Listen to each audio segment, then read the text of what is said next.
So there are two other documents and notices that I sent regarding the Universal Postal Union and their failures to maintain their universal service obligation, which is literally what fair commerce across the single postal territory, which is everywhere, depends on. So that's to be able to deliver post, to deliver logistics. They gave all their billions of universal service obligation funds to the UTU or ITU or whatever it is, the communications part, to be spent on military, Wi-Fi, weaponized infrastructure all over the world, and with hidden capacities. But we're starting to see what they might be. So that was the first thing that inspired it. When I wrote my first notice, I asked them for a mea culpa, which is when a leader goes, I take blame and responsibility for the beginning of this situation or having a hand in it, and now I'm going to make a public notice to say, sorry about that, we will do better, so that they should say they're going to stop, impersonating us. Instead of calling me Francis, they're going to call me Ms. Francis Micklem, which is referring back to their own securitization of me when I was only small. And so the second notice wasn't so friendly, but shorter, a synopsis, and that went on to say, look, I'm just going to detail the harms and losses caused by the postal fraud. At the same time as writing those notices, I sent them to Daniel Kretinsky, who is, I can't remember what nationality he is, but he went anyway to he's bought the Royal Mail, which should actually be a public service. It should never be privatised.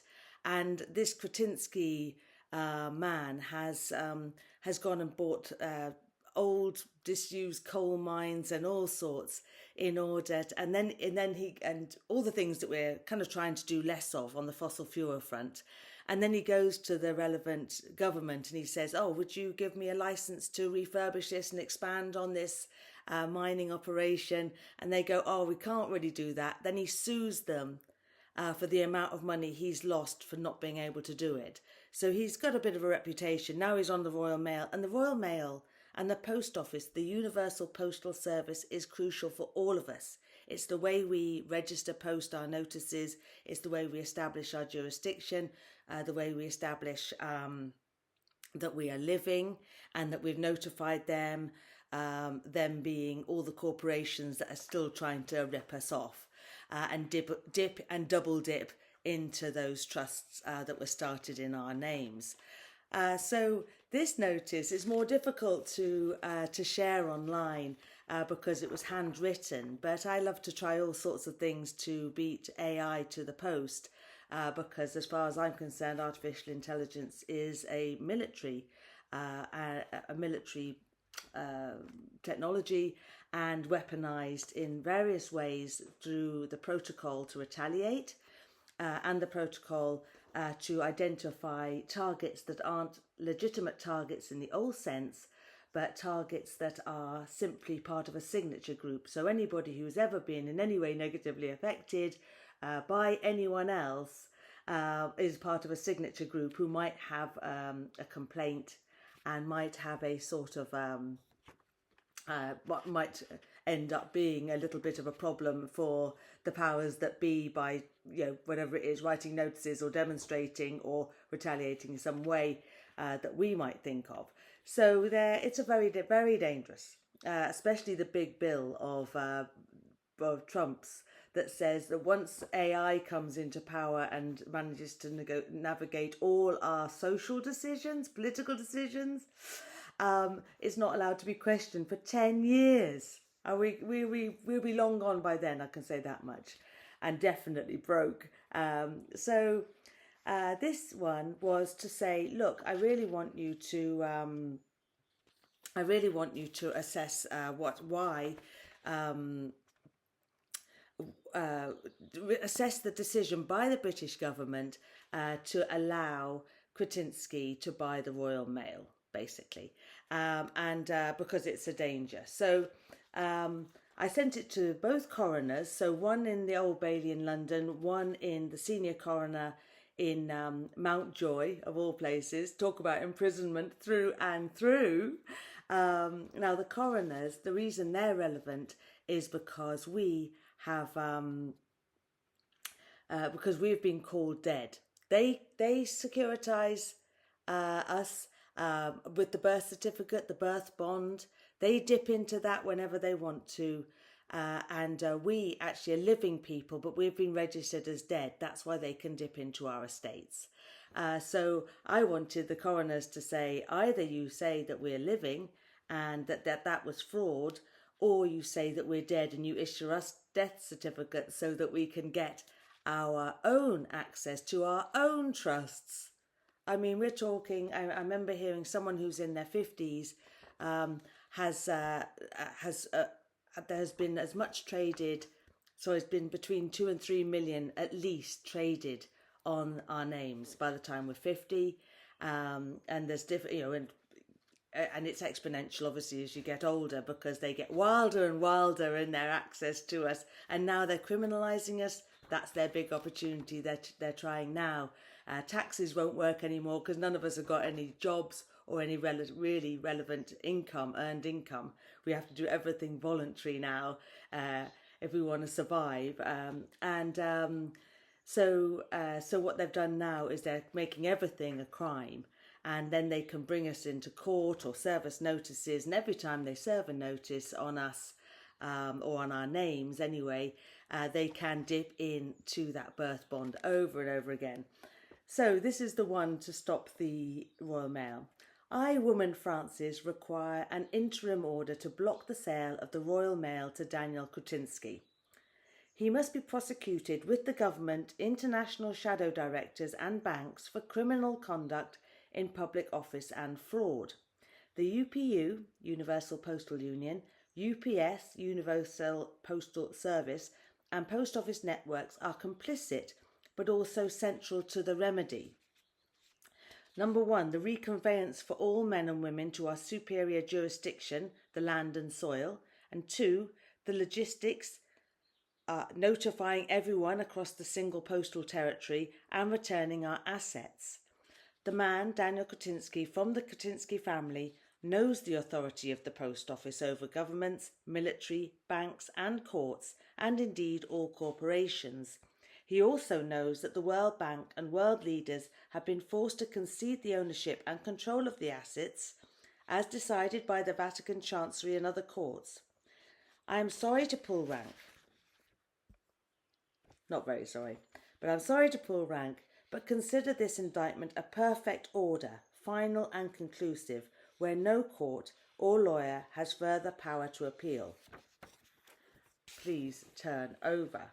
Daniel, with his major share in Britain's wider logistics, IDS, could single-handedly contaminate or cut off supplies and equally demand compensation if refused permission to expand into any area, as he has already received from other governments trying to regulate his coal mine industry revival. The only authority over the Universal Postal Union is the living. We founded their universal service obligation to ensure fairness and the possibility of international trade. Men and women use the postage stamps to give us a priority mechanism.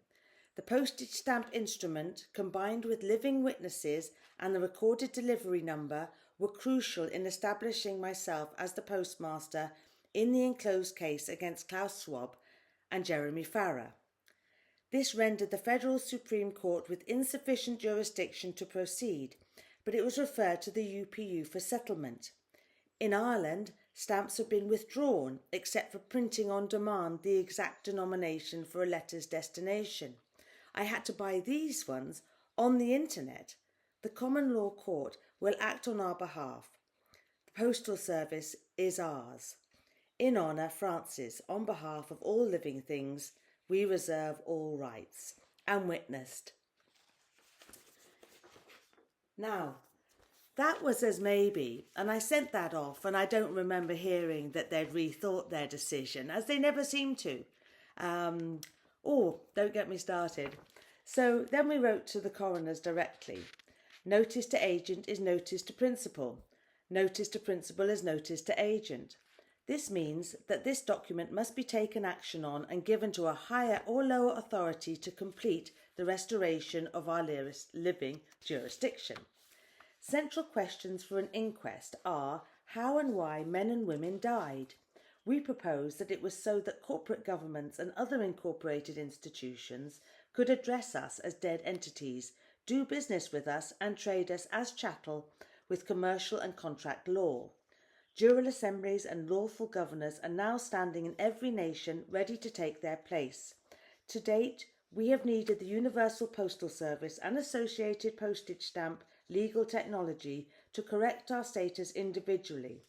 The following evidence proves the erosion of this priority mechanism: a level of tyranny and extrapolation of wealth, as well as the complicity in personage and barratry by the post office, when their founding principle was to maintain communication, logistics and fair trade for the people. In addition, the UPU have the authority to abolish the government's military banks and courts on our request, which several administrations have formally sought to do. We in the living jurisdiction require that the coroner provides death certificates for us or makes a public declaration of our reconveyance to our superior jurisdiction. Return to us our authority over the corporate entities we employ. I establish here unequivocally, finally and conclusively that we are living and the rightful estate, legacy and asset beneficiaries. Respectfully, Francis. I reserve all rights and witnessed. So this was sent off ages ago. Where's my registered post here? Every time, 11 quid. It would do your head in. April, 11th April. Interestingly, 11th April last year, I sent the application, the appeal to the Federal Supreme Court on administrative, patent, civil and criminal counts against Klaus Schwab and Jeremy Farrar. And so these things are out there. I have 13 notices sent to 2,500 ministers of defence, ministers of health, obviously nations leaders and sovereign leaders, and etc., etc. And we haven't been able to get a result. So in the last 24 hours, now I am the the head of global affairs for New World Alliances. New World Alliances sit on the UN Security Council as the human rights watchdog. So this is a hugely important position because 140 countries voted for New World Alliances to have that role, so that inside the UN we could be UN ambassadors and make sure that human rights are considered in all those ludicrous security decisions where things are deployed, weapons are deployed all over the place on very tenuous terms, and all sorts of things happen. Anyway, I'll share that another day. But 13 charges went in yesterday, and also the full charge explaining why we needed urgently an injunction on the simulation that the World Health Organization plan for November time. We know what happened after the last simulation just before COVID.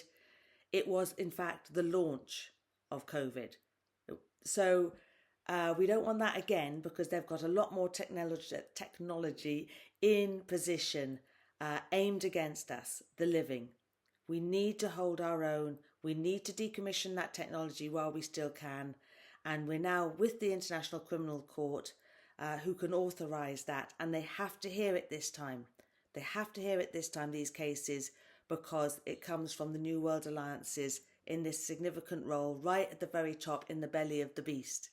So wish us luck, and you can follow everything that is happening if you'd like to.